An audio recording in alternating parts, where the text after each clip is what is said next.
تو اس تمہیدی جملوں کا عرض کرنے کا مقصد یہ تھا کہ آپ متوجہ ہیں تو بات میں ربط بھی رکھے. میں نے جو دلیل دی ہے کہ جب تک ہدایت پانے والے ہیں ہدایت کرنے والا ہونا چاہیے. یہ فطرت بھی کہہ رہی ہے، عقل بھی کہہ رہی ہے، اور قرآن بھی کہہ رہا ہے. جیسے قرآن کہاں کہہ رہا ہے؟ پروردگار نے فرمایا. اشرف میں خوشی ہوتی ہے جب میں آیت دہراتا ہوں، بعض بزرگان دوستان جو آیت کا اگلا جملہ پڑھ رہے ہوتے ہیں، خوشی ہوتی ہے کہ مدرسے میں ایسے لوگ موجود ہیں. پروردگار فرما رہا ہے انما انت منذر، ہم نے آپ کو منذر یعنی ڈرانے والا بنا کر بھیجا. وَلِكُلِّ قَوْمٍ هَادٍ، اور ہم نے ہر قوم کے لیے ہادی بنایا. آج جو ہے ہر قوم کے لیے ہادی بنایا. تو طے ہو گیا جب تک اس روح زمین پر قوم رہے گی ہادی رہے گا. جب تک قوم رہے گی ہادی رہے گا. لو جملہ اور بدل دیتا ہوں. جب تک محتاج ہدایت ہے یہ ہو ہی نہیں سکتا کہ ہدایت کی ضرورت رہے اور اس ضرورت کو پورا کیا نہ جائے. چلے بات انشاءاللہ اس طرح سے پھر آپ کی خدمت میں عرض کروں گا اور واضح ہو جائے گی انشاءاللہ، اور واضح ہو جائے گی. مجھے بول کے بتائیے گا پروردگار نے ہمارے وجود میں یہ مادی ابھی ضرورتوں کی بات کر رہا ہوں، ہماری مادی ضرورتوں میں پیاس رکھی ہے یا نہیں؟ بولیے بھوک رکھی ہے؟ دیکھنے کی ضرورت ہمیں ہے یا نہیں؟ آپ کی بولنے کی، چلنے کی، چھونے کی، سوچنے کی ہے؟ یہ ساری ضرورتیں انسان نے کس نے رکھی؟ بولے اللہ نے. بول کے بتائیے گا، معذرت چاہتا ہوں، جسارت ہے. اللہ نے یہ ضرورتیں رکھی، ضرورتوں کو پہلے خلق کیا، انسان کو بعد میں بھیجا. آج میری بات ہو جاتی. انسان کو غذا کی ضرورت تھی تو زمین کو پہلے بچھایا اور زمین میں وہ سب صلاحیت پیدا کر دی جس سے وہ چیزیں پیدا ہوں جو انسان کے کام آتی ہیں. بڑی پیاری بات تھی، آپ نے توجہ فرمائی، مجھے خوشی ہوئی ہے. تو چیلنج کر رہا ہوں، انسان کے وجود کی کوئی ضرورت کا نام دو جو ہو اور اللہ نے اسے خلق نہ کیا. انسان کو دیکھنے کی ضرورت ہے تو آنکھ دی، صرف آنکھ نہیں دی، نور دیا. ایسا ہی ہے، بولنے کی ضرورت تھی تو قوت گویائی دی. توجہ، اب اگر صرف قوت گویائی دے دیتا، بولنے کی طاقت دیتا اور سننے والے کان ہی نہ دیتا تو بولنے کا فائدہ کیا؟ تو چونکہ بولنے کی ضرورت تھی سننا، توجہ، ہمیں چل کے جانا تھا تو قدم دیے، قدموں میں طاقت دی. عجیب بات ہے، جو اللہ میرے جسم کی ضرورت سے غافل نہیں ہے، جس جسم نے یہی رہ جانا ہے، وہ اس روح کی ضرورت کو کیسے چھوڑ دے گا؟ بہت شکریہ، جزاک اللہ. سلامت رہے، سلامت رہے.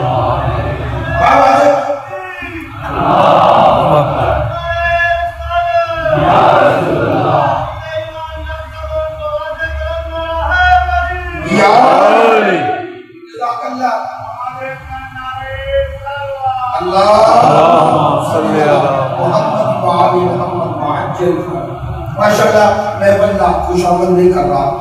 ابھی تک میں نے کوئی اس طرح کا جملہ نہیں کہا جو فضائل میں شمار ہو، لیکن آپ اس پہ توجہ فرما رہے ہیں، اس کی مجھے خوشی ہو رہی ہے کہ میری بات جس طرح میں کرنا چاہ رہا ہوں آپ اس طرح کا رسپانس دے رہے ہیں، مجھے یہ خوشی ہے. توجہ فرمائیں گے. لے جو میں نے عقلی دلیل دی کوئی انسان اسے رد کرے. مسلمان ہمارا ایمان ہے یہ ساری جسم کی ضرورتیں اللہ نے خلق کی ہے، اور خلق اس لیے کی کہ یہ ضرورت ہے. ایسا ہی ہے نا، تو صرف ہماری مادی ضرورتیں تھوڑی ہیں، انسان جانور نہیں، معذرت چاہتا ہوں، انسان جانور نہیں، انسان اس روئے زمین پر خلق کر کے اللہ نے انسان پہ فخر کیا ہے، ایسا ہے یا نہیں ہے؟ تو انسان، ایک جملہ اور ہے، ذرا مشکل میرے لیے، میں سمجھ رہا ہوں آپ کے لیے آسان ہے، اس کائنات میں دیکھو نا، ہر شے کی باز گشت انسان کی طرف ہے، آسان کر دوں جملہ، ہر شے انسان کے لیے ہے۔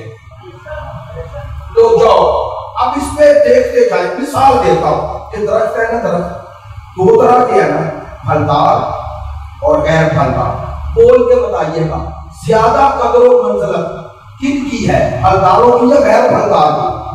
پھلدار کی۔ کیوں؟ ماشاءاللہ، کیوں؟ آپ کہیں گے اس لیے کہ کام آ رہا ہے، کس کے؟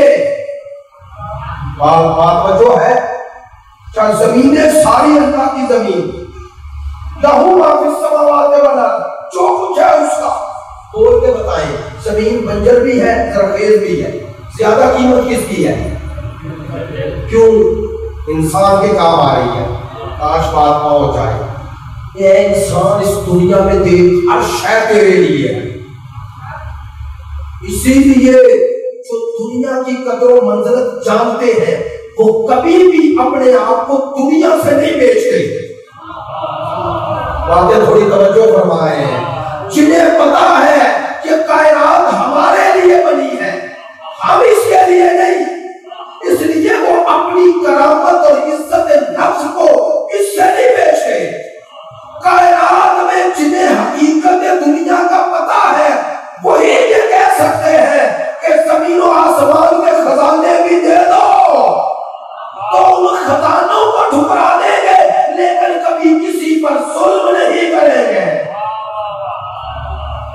آپ کو یاد ہوگا یہ کس نے کہا؟ کائنات میں میرے مولا نے کہا، اسی لیے یہ علی کہہ سکتے ہیں دنیا تو مجھے دھوکہ دے رہی ہے، جو ہے اے دنیا تو مجھے دھوکہ دے رہی ہے، کیوں علی کہہ رہے ہیں؟ علی جانتے ہیں، کہتے چاہ میرے غیر کو دھوکہ دے، غیر لفظ میں بڑی نزاکت ہے، میرے غیر کو علی بتا رہے ہیں تجھ سے دھوکہ وہی کھائے گا جو تیری حقیقت نہیں جانتا۔ جو ہے لوگ کہنا کیا چاہتا ہوں، اس کائنات کا مرکزی نقطہ انسان، اب انسان کس کے لیے ہے؟ خدا کے لیے، ہر شے انسان کے لیے، انسان خدا کے لیے، اسی لیے اب پھر جملہ مشکل آ گیا، اسی لیے انسان اگر دولت کے لیے، شہرت کے لیے، عہدے کے لیے مر جائے تو ہلاکت ہے۔ آج میری بات پہنچے، اگر دولت کے لیے، شہرت کے لیے، عہدے کے لیے مر جائے ہلاکت ہے، خدا کے لیے مرے تو شہادت ہے۔ خدا اس لیے کہتا ہے یا آئے، کیوں وہ ہلاکت اور یہ شہادت ہے؟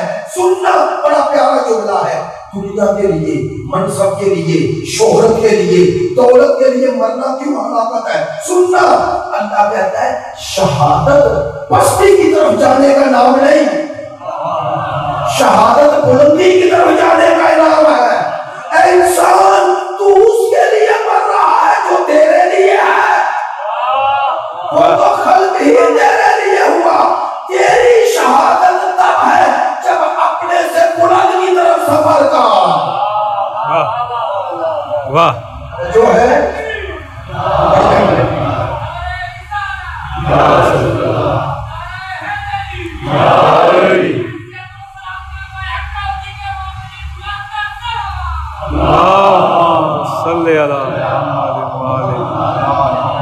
توجہ ہے میری بات پہ، متوجہ ہے انشاءاللہ۔ چلے باتیں اس طرح کی بھی بعض اوقات انسان جو بات اس طرح کی کرتا ہے وہ ظاہر موضوع کے اندر تو سوچی نہیں ہوتی، لیکن یہ بات اس تناظر میں آ گئی تو کر دی۔ سننا، جملہ بڑا پیارا ہے، اسی لیے میرے حسین چلے تو کہتے چلے، نہ دنیا کے لیے نکل رہا ہوں، نہ شہرت کے لیے، نہ سیر و تفریح کے لیے۔ کیوں کہتے نکلے؟ لوگ کہتے ہیں امام حسین کو پتا تھا تو کیوں گئے؟ پتا تھا یزید سامنے ہے شہید ہو جائے تو کیوں گئے؟ وہ جہلو شہادت جہالت کا نام نہیں ہے. اب ہر کسی کے لیے تو پاک ہے ہی نہیں. شہادت جہالت کا نام نہیں. شہید تو اپنے راہ کا انتخاب جان کر کرتا ہے، معرفت کے ساتھ کرتا ہے. کہنا یہ چاہتا ہوں وہ اچانک موت کا انتخاب نہیں کرتا، وہ ایک طرف ظلم و ستم کو ٹھکراتا ہے اور اللہ کے لیے ہر شے دینے کے لیے وعدہ ہو جاتا ہے. شہادت تو نام ہی اس کا ہے.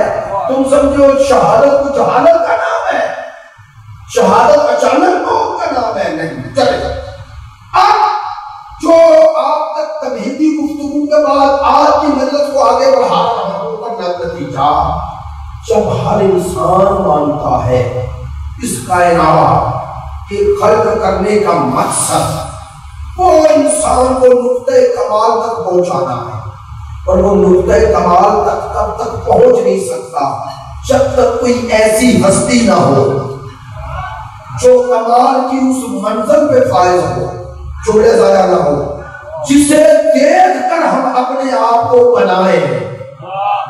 میں نے جملہ پھر کہہ دیا ہے، آسان کر دوں. ایمان اس روح زمین اور ہستی میں اللہ کا وہ نمائندہ ہے جو تمہیں کہتا ہے کہ کیسا بنو. ایمان اللہ کا وہ نمائندہ ہے جو یہ بتاتا ہے کیسے بنو. کیسے بنو؟ اللہ نے مجھے جیسا بنایا ہے مجھے دیکھتے جاؤ، اپنے آپ کو بناتے جاؤ.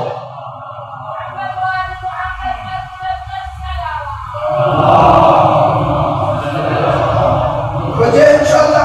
متوجہ ہے آپ میری بات کی طرف؟ تو متوجہ ہے نا؟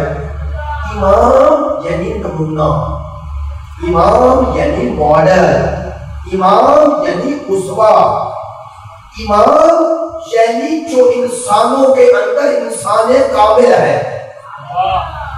امام یعنی وہ نقطۂ اتصال جو بندوں کو خدا سے ملاتا ہے. امام مجھے آج کال کی شاہ صاحب نے فرمایا کہ لوگوں نے اس حوالے سے پسند کیا ہے، تو میری اور ہمت بڑھی کہ بعض اوقات معذرت چاہتا ہوں ممبر پہ، کوئی آپ کی توہین کا قصد نہیں. بعض وقت انسان بعض علاقوں میں جاتا ہے تو سوچتا ہے وہاں کیا بات ہے. مثلا اسلام آباد میں کراچی کمپنی مجھے پڑھنا ہو تو مجھے پتا ہے، جو میں 10 سال سے وہاں پڑھ رہا ہوں، مجھے پتا ہے لوگوں کا مزاج کیا ہے، سننے کا انداز کیا ہے، سننے کا معیار کیا ہے.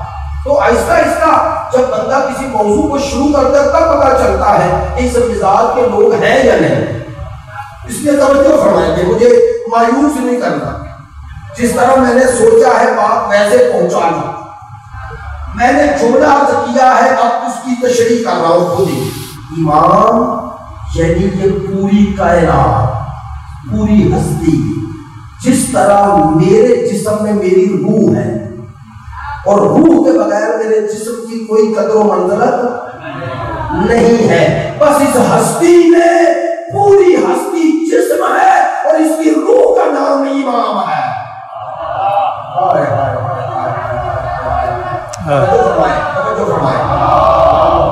صلی اللہ. یہ پوری ہستی جسم ہے اور اس کی روح امام ہے. آپ نے توجہ فرمائی ہے؟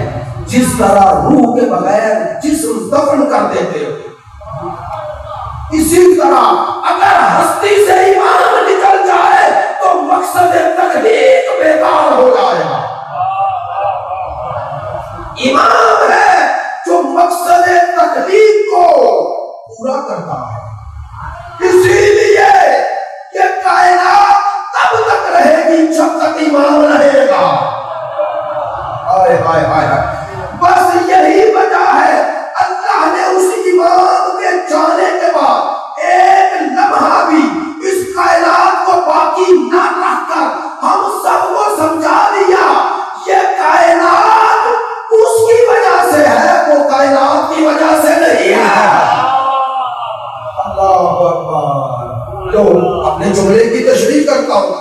سرکار کی حدیث اور آپ کی زحمت سمیٹتا ہوں.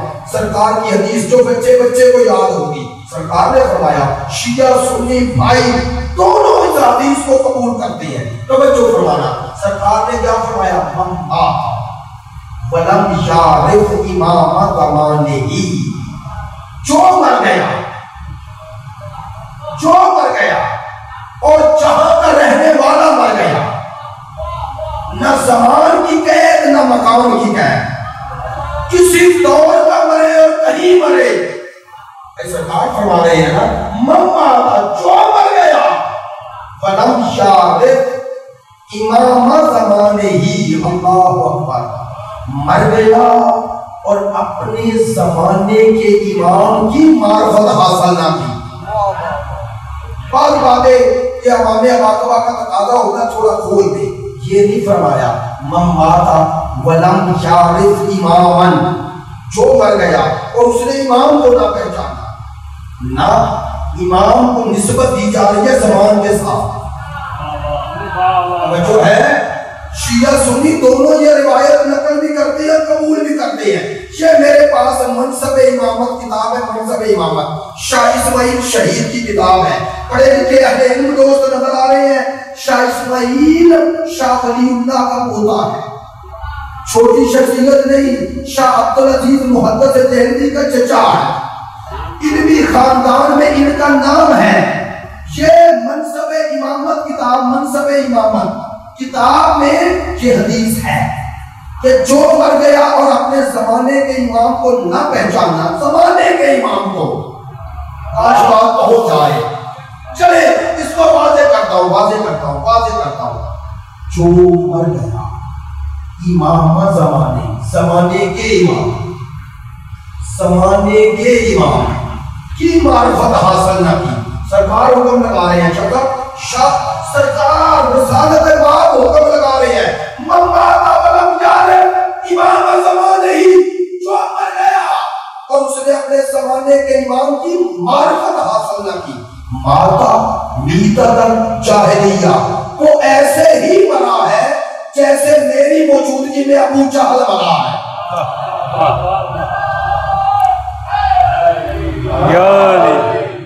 جو ہے میری بات, اب مجھے نہیں پتا آپ سب کم سمجھ رہے ہیں یا بھائی زیادہ سمجھ رہے ہیں, لیکن اگر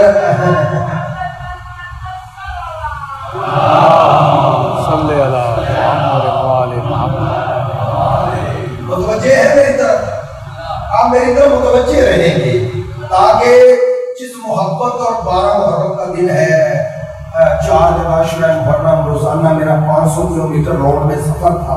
لیکن یہ ہمارے تنویر نقوی صاحب میرے انتہائی محترم ہیں, سارا سال محبت سے اہتمام و انتظام کرتے ہیں, اور اس لیے ورنہ ان دنوں میں کوشش ہوتی ہے کہ مجالس 4-5 دن کم کریں تاکہ پھر ہم سے شروع ہو جاتے ہیں. توجہ فرمائیں, جو بات کہنا چاہ رہا ہوں, جو مر گیا, حدیث رسول, ایڈریس میرے پاس کتاب ہے, سنتا جا.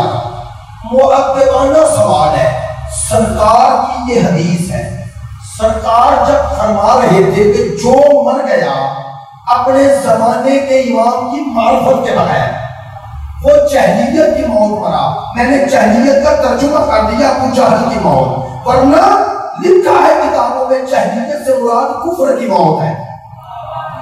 ہاتھ جوڑ کے پوچھ رہا ہوں, بتاؤ وہ امام جس کی معرفت کے بغیر مرنے والا جہلیت کی موت مر رہا ہے, وہ لوگوں کا بنایا ہے یا اللہ کا بنایا ہے؟ جو ہے مؤدبانہ سوال ہے, کچھ ضد نہیں. نہ ہی میں نے کبھی اس انداز میں گفتگو کی ہے کہ دوسرے لوگوں کو اکسانا ہنر نہیں, بات سمجھانا ہنر ہے. لوگوں کے جذبات و احساسات کو اکسانا ہنر نہیں. لیکن مؤدبانہ سوال ہے کہ جس امام کی معرفت کے بغیر موت جہلیت کی ہے, وہ کس کا بنایا ہے؟ اگر بنانے میں بندوں کا محتاج ہے تو جو بننے میں بندوں کا محتاج ہو وہ بندوں کی جہلیت سے نکلنے کا سبب کیسے بنے گا؟ توجہ ہے نا, ماشاءاللہ, جزاک اللہ. تو اگلا جملہ سرکار نے کیا کیا فرمایا؟ جو مر گیا جاہلیت کی موت مرا، درمیان میں زمانے کے امام کی معرفت میں بغایا، تو زمان کو نسبت دی امام کے ساتھ، تو قیامت تک کے لیے مسئلہ حل کر دیا سرکار نے کہ جب تک زمان رہے گا امام رہے گا، جب تک زمان رہے گا امام رہے گا۔ تو ایک جملہ اور بدل دیتا ہوں، آیت اللہ وحید خراسانی کا بڑا پیارا جملہ ہے، فرماتے ہیں امام زمانے کی، ترجمہ بھی یہی بنتا ہے زمانے کا امام، کہتے ہیں کہ زمان کا امام ہے، جب زمان کا امام ہے تو امام پر زمان غالب نہیں آتا، امام زمان پہ غالب ہے، اسی لیے زمان گزر رہا ہے لیکن اس کی عمر میں فرق نہیں پڑ رہا۔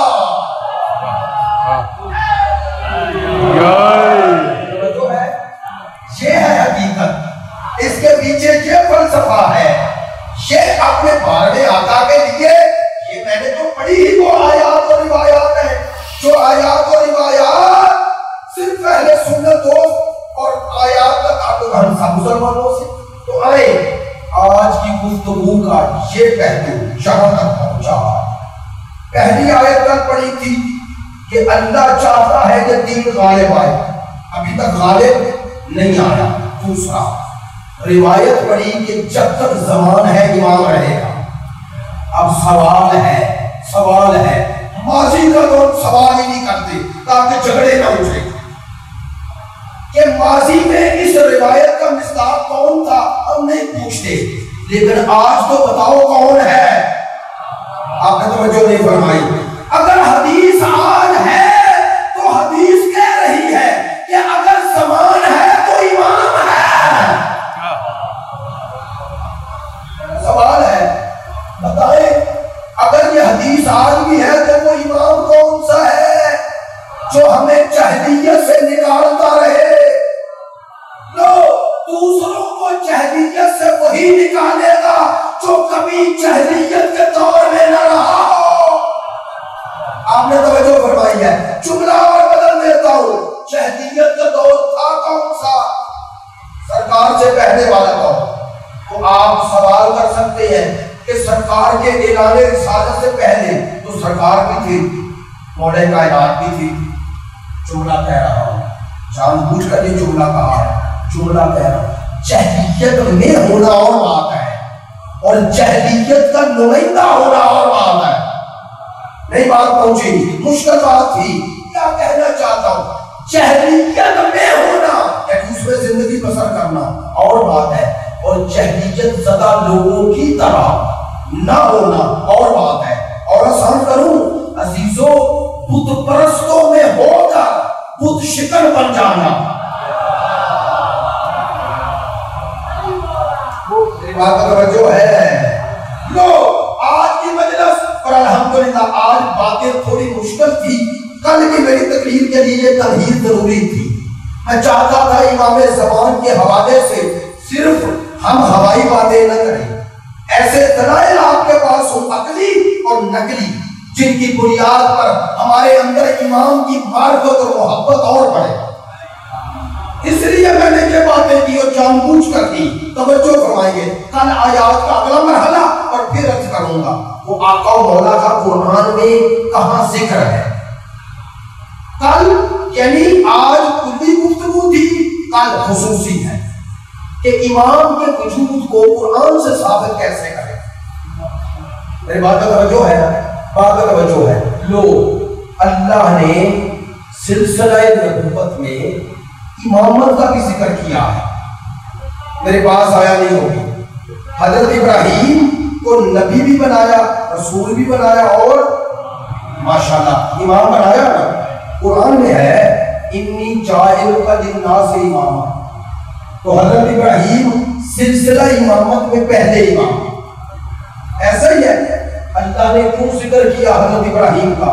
لو سب سے زیادہ ذکر قرآن میں حضرت ابراہیم کا ہے، اور یہ کعبہ بنانے والے حضرت نوح کے طوفان میں کعبہ بہ گیا تھا، دوبارہ بنانے والے بھی ابراہیم ہیں، ہے یا نہیں؟ یہی ہے دو کام کیے ابراہیم علیہ السلام نے، بہت سارے کاموں میں دو کو ہائی لائٹ کر رہا ہوں۔ ایک کعبہ بنایا، ایک کعبے سے بت باہر نکالے، ایسا ہی ہے، ایسا ہی ہے نا۔ لو اللہ نے بتا دیا، امامت کے پہلے مرحلے پہ سمجھا دیا کہ امام ہونا کیسا چاہیے۔ پھر ساتھ رہیں گے ایک سروات بلند آواز ہے، اللہم صلی علی جو ہے بس بات سمجھ رہا ہوں۔ اللہ نے امامت کے پہلے مرحلے پر بتا دیا امام کیسا ہونا چاہیے۔ اللہ نے کہا ابراہیم امامت میں پہلا امام ہے، اللہ کے منصب کا اہل ہے۔ دو کام اللہ نے خصوصاً کروائے، ایک کعبہ بنوایا، دوسرا بتوں کو توڑوایا، بت شکنی بھی کروائی، کعبہ بھی بنوایا۔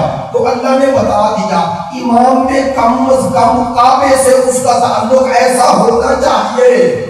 اور اتنا فرق ہے، امامت میں جو پہلا تھا اس سے کعبہ بنوایا، اور مصطفیٰ کی امت میں جو پہلا تھا اسے کعبے میں بھیج دیا۔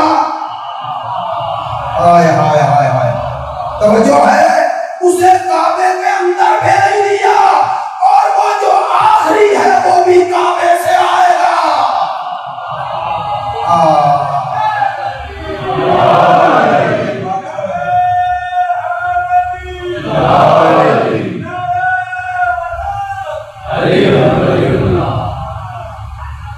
شاہ صاحب ماشاءاللہ عامر بزرگ اور ہندوستان سارے توجہ فرماتے ہیں، بات کو فالو کرتے ہیں، یہ ایک نعرہ لگواتے ہیں ہر روز، نعرہ بلال۔ کیا جواب دے دیا؟ ماشاءاللہ آپ سب کا ایمان ہے۔ چلو میں لگواتا ہوں نعرہ ولایت۔ میں کہنا کیا چاہتا ہوں کہ بات روک کر کہہ رہا ہوں، کل کمپلیٹ کر لوں گا، 3 دن ہے اس لیے کہ جو پہلا امام ہے اس سے کعبہ بنوایا، جو مصطفیٰ کی امت میں پہلا ہے اسے کعبے میں بھیج دیا۔ ایک اور جملہ کہہ دوں، جو پہلا تھا وہ بھی بت شکن نظر آیا، ادھر بھی بت شکن، ادھر بھی بت شکن مانو، بت پرست نہ ماننا۔ بت پرست سب کچھ ہو سکتا ہے، شیعہ مذہب میں امام نہیں ہو سکتا۔ ہاں، یہ ہمارے عقیدے کا جزء ہے۔ اچھا جملہ کہنا چاہ رہا تھا، بس زحمت ختم کر رہا ہوں، بھائی تفصیل سے مسائل پڑھ دیں گے۔ توجہ فرمائیں، توجہ فرمائیں، نعرہ ولایت علی ولی اللہ، اتنا خوبصورت نعرہ ہے۔ ادھر نعرہ ولایت جواب علی ولی اللہ، کیا کہنا چاہتے ہیں؟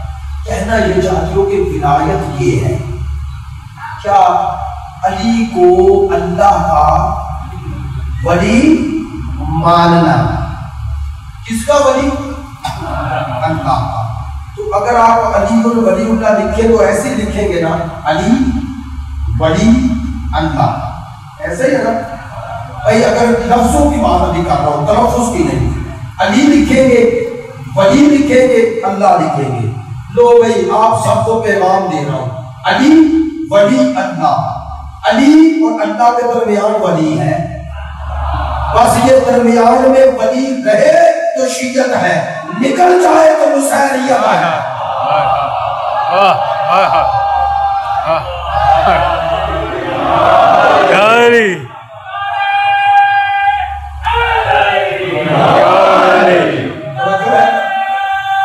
بہت شکریہ، جزاک اللہ۔ آپ سب نے یہ توجہ رکھنی ہے، علی اللہ کے درمیان ولی کا تعلق رہے، علی اور اللہ کے درمیان ولی کا تعلق رہے، یہ نکلا تو خطرہ ہے، اور جو نکالے اسے شیعہ نہ سمجھنا۔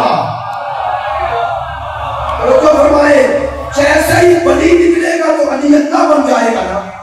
جو علی اللہ کہے نہ شیعہ ہے نہ مسلمان ہے، ہمارے عقیدے میں نہ شیعہ ہے نہ ہم علی ولی اللہ والے ہیں، علی اللہ والے نہیں ہے۔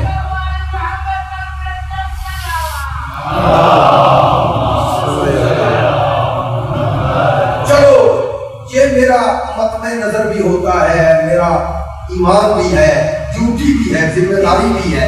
یہ باتیں تکرار نہیں ہوتی، یہ تذکر ہوتی ہے، یاد دہانی ہوتی ہے، یاد دہانی ہوتی ہے. عزیزو یاد رکھنا، علی ولی اللہ، یہ جو علی اور اللہ کے درمیان ولی کا رشتہ ہے نا، یہی ولایت ہے، یہی ولایت ہے.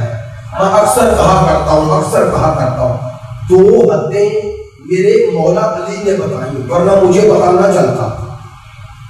اگر میرا مولا 2 حدیں نہ بتاتے تو ہم کبھی بھی یہ نہ کہتے منبر سے جو علی نے حدیں بتائی. پہلی حد، علی سے پوچھا گیا آپ کو خدا سے کیا نسبت ہے؟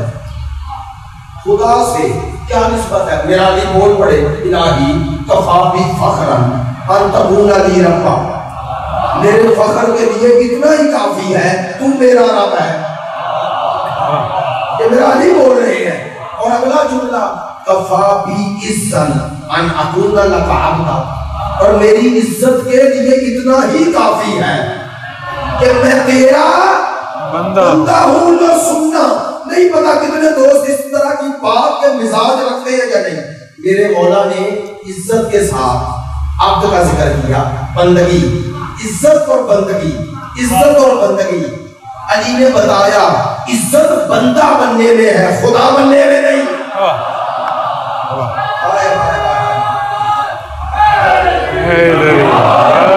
بتایا عزت بندہ بننے میں ہے، خدا بننے میں. لو بھائی یہ جملہ انشاءاللہ آپ کو یاد بھی رہے گا تو آپ بھی دیں گے. ایک کو خدا بنا، اللہ نے دریائے نیل میں غرق کر دیا. جو بندگی میں کمال تک پہنچا اللہ سدرۃ المنتہا پہ لے گیا. جملہ میں نے آج کہہ دیا، اللہ نے کہا خدا بنو گے تو گرا دوں گا، بندے بنو گے تو بلندیوں پہ پہنچا دوں گا. جو ہے یہ ہے. لوگ پہلی حد نتیجہ دے رہا ہوں، پہلی حد میرے مولا نے بتائی. فرمایا مجھے کبھی خدا نہ کہنا، مجھے بندگی پہ فخر ہے، مجھے میری عزت کے لیے اتنا کافی ہے تیرا بندہ ہوں. جملہ پھر کہہ رہا ہوں، خدا کی قسم کائنات میں 2 ہی تو اس کے بندے ہیں، یا مصطفیٰ یا مرتضیٰ. جیسے وہ چاہتا ہے. لو پہلی بات علی نے بتائی مجھے کبھی خدا نہ کہنا، مولا نے بتائی بندہ خدا کہنا، خدا کی نسبت بندہ خدا.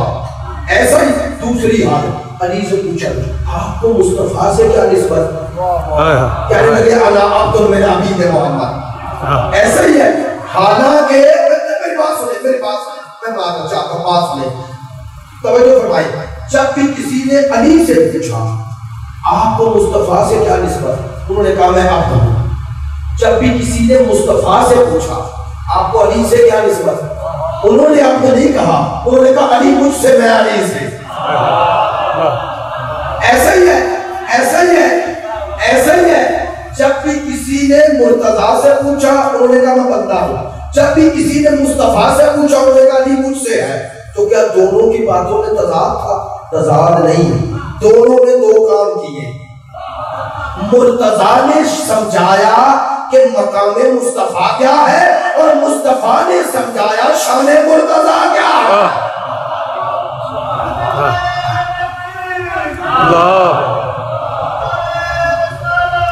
یا رسول اللہ علی علی علی علی علی علی علی علی علی علی علی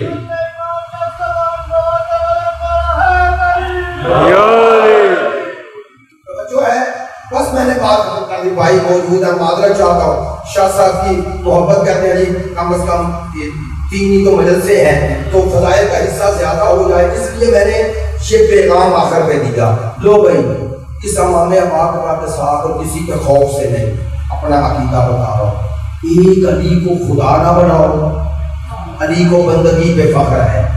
ایک علی کو مصطفیٰ سے نہ بڑھاؤ، غلامی پہ فخر ہے. اس کے علاوہ علی کو جو کہو کم ہے.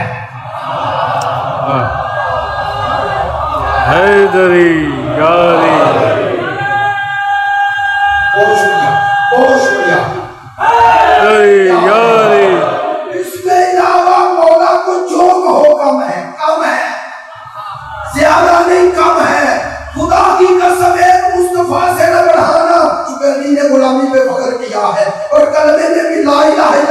پھر محمد رسول اللہ، پھر علی ولی اللہ. ایسا ہی ہے نا مقام ادب کا لحاظ کرنا. ایک علی کو مصطفیٰ سے نہ بڑھانا، دوسرا خدا نہ بنانا، باقی کسی سے مقابلہ نہ کرنا. اب کسی میں ہر کوئی شامل ہے، ہر کوئی شامل ہے. اسی لیے تو صحابہ آتے پوچھتے یا رسول اللہ آدم کیسے تھے، نوح کیسے تھے، ابراہیم کیسے تھے، موسیٰ کیسے تھے، عیسیٰ کیسے تھے. پیغمبر روز بتاتے روز بتاتے روز بتاتے.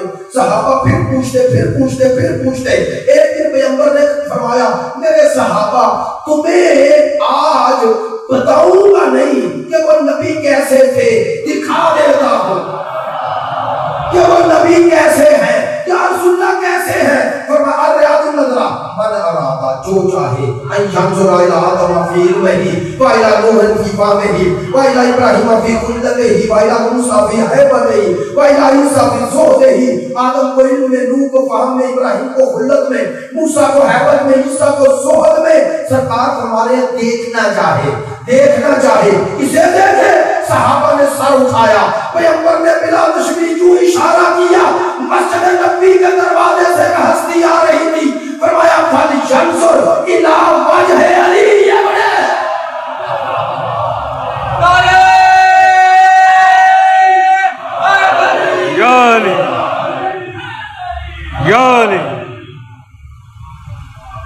جو ہے اللہ کی زمین پر. امام زمان میرا موضوع ہے لیکن یہ باتیں کرنا ضروری تھا. دو حدیں قائم رکھنا. شیعہ وہی ہے جو دو حدوں کو کراس نہ کرے. ایک علی کو خدا نہ کہے، شیعہ سے خارج، اسلام سے خارج. میں نہیں کر رہا، ائمہ نے کیا. ایک علی کو خدا نہ کہنا، دوسرا علی کو مصطفیٰ سے نہ بڑھانا، مقام اعلیٰ. باقی مولا نفس رسول ہے، جس سے رسول افضل اس سے علی افضل. ہاں اللہ کے بکھرے ہوئے صفات بکھر جائیں تو 1,23,999 نبی بنتے ہیں، اور اگر وہ صفات جمع ہو کر نقطہ عروج پر پہنچے تو علی بنتا ہے.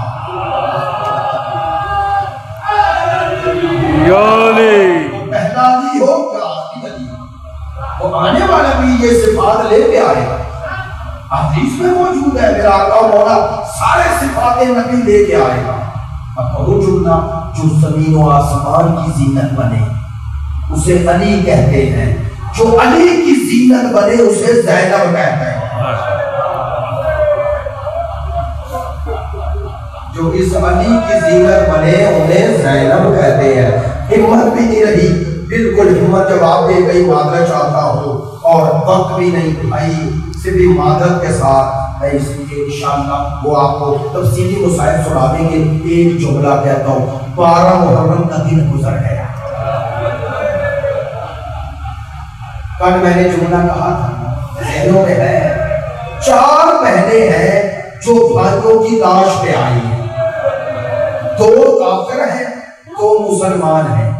3 بہنیں سرکار دو عالم کی موجودگی میں آئی. جلدی جملے کہنے ہیں.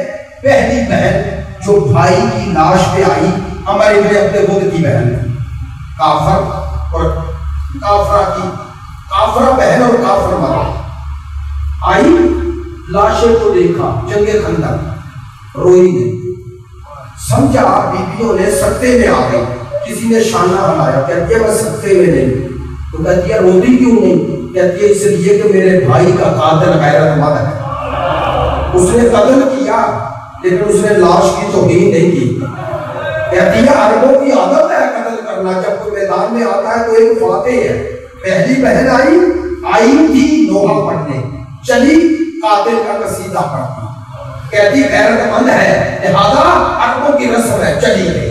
دوسری بہن جو بھائی کے لاشیں پہ آئی، مرحب کی بہن ہے. جب خیبر فتح ہو گیا سرکار بلا تشریح آئے، قیدیوں کو دیکھنے لگے. دیکھا ایک خاتون ہے، سہمی ہوئی، تلی ہوئی، بیٹھی ہوئی ہے، آنکھوں سے آنسو جاری ہے. سرکار نے بلایا حضرت بلال کو، یہ کون ہے؟ کہا مرحب کی بہن ہے. سنیں گے؟ سرکار نے کہا اسے لے جاؤ، بھائی کی لاش پہ چھوڑا. جتنا رونا چاہتی ہے رو لے. دو کافر بہنوں کا بتایا، سرکار کی موجودگی میں آئی تھی کافرہ، لیکن رسول نے انسانی تقاضوں کا لحاظ کیا. رسول کی تعلیمات یہ تھی، تیسری بہن مسلمان ہے، رسول خدا کی پھوپھی حضرت حمزہ کی بہن حضرت صفیہ. جب جنگ احد ختم ہو گئی، سرکار زخمی تھے نا، افاقہ ہوا تو دیکھا مدینے کی طرف سے کوئی رونے کی صدائیں. کہا یا علی ذرا بلندی سے دیکھو کون ہے. دور سے دیکھا، یا رسول اللہ میری اور آپ کی پھوپھی جناب صفیہ. برابر کا رشتہ تھا نا، حضرت حمزہ مولا علی کے بھی چچا ہے نا. کہا میری اور آپ کی پھوپھی آ رہی ہے. رسول نے سنا، حضرت حمزہ کی لاش کو دیکھا، اٹھے اپنی عبا اتاری، حضرت حمزہ کی لاش پہ ڈال دی. بس لاش پہ ڈال کر چھپائی، اب اشارہ کیا یا علی پھوپھی کو لے کے آؤ. جب قریب آئی نا، آگے بڑھے رسول، ہاتھ تھامنا محرم ہے نا. پھوپھی جان نبی بن کے حکم دیتا ہوں رو لے، لیکن کبھی کپڑا ہٹا کے چچا کا چہرہ نہ دیکھنا. میرا لال، میرا بیٹا، میرا بھتیجا، میرا بھائی گیا ہے، کیوں نہ چہرہ دیکھو. سنو گے؟ رسول نے کہا بہنیں بھائیوں کا چہرہ ایسے دیکھ کر زندہ نہیں رہتی. بس عزیزو زحمت ختم کر رہا ہوں. 3 بہنیں رسول کی موجودگی میں آئی تو کتنی عزت ملی، کتنا احترام ملا. اب بتاؤ، 12 محرم کا دن گزر گیا، کائنات میں نہ ایسا بھائی ہے نہ ایسی بہن ہے. خدا کی قسم، بھائی کے لاشے پر بہن آ رہی ہے، ہاتھ مسے گردن ہے. علامہ اختر عباس شیخ الجامعہ لکھتے ہیں، جب یہ بہن بھائی کے لاشے پہ آئی، بڑا سخت جملہ ہے، سادات المومنین، جب آئی تو پتھروں کا ڈھیر. اب بی بی پلٹی اور اپنے بھتیجے کے چہرے پہ نظر کی. اللہ جانے چہرہ سجاد پر سامی زہرا کو کیا نظر آیا. علامہ اختر عباس کا جملہ ہے، کہتے ہیں کھڑے ہوئے ناکے کی پشت سے زینب ایسے زمین پر آئی جیسے عباس آیا، جیسے عباس آئے تھے. ایک دفعہ میرے مولا بولے پھوپھی اماں ناکے کو بیٹھنے کا حکم کر دی. ناکا بیٹھ جاتا. بس آخری جملے روتے روتے کہا بیٹا سجاد، اگر ناکے کا انتظار کرتی تیرا دم نکل جاتا. اب مظلومیت سے میرے چوتھے امام نے جو لاتا، کہا پھوپھی اماں وہ بیٹا مر نہ جائے، سامنے باپ کا لاشا ہو، نہ کفن پہنا سکے نہ دفن کر سکے. یہ تو بیٹا ہے نا. بہن نے کیا کیا؟ ایک دفعہ رخ کیا مدینے کی طرف. زینب نے نوحہ پڑھا. جانتے ہو کیا نوحہ